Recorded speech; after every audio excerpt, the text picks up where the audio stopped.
अज़ीज़ सामीन, मेरे छठे इमाम इमाम जाफर सदिक अलैहिस्सलाम फरमाते हैं, अल कुरान वाहिदुन नाज़ला मिन इंदिल वाहिद, कि कुरान एक ही है और ये उसकी तरफ से नाजिल किया गया है जो खुद भी एक है।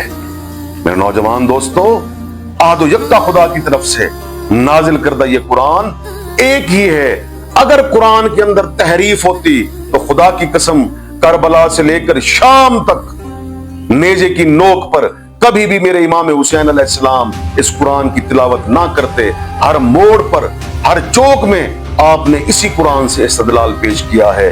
अगर कुरान के अंदर तहरीफ होती तो मेरी पाक शहजादी सैयदा ज़ैनब सलामुल्लाह अलैहा कभी भी यजीद के दरबार में इसी कुरान से खुतबे ना पढ़ती। दलील, सबसे बड़ा सबूत है कि कुरान कल भी एक था, आज भी एक है और कयामत तक एक रहेगा।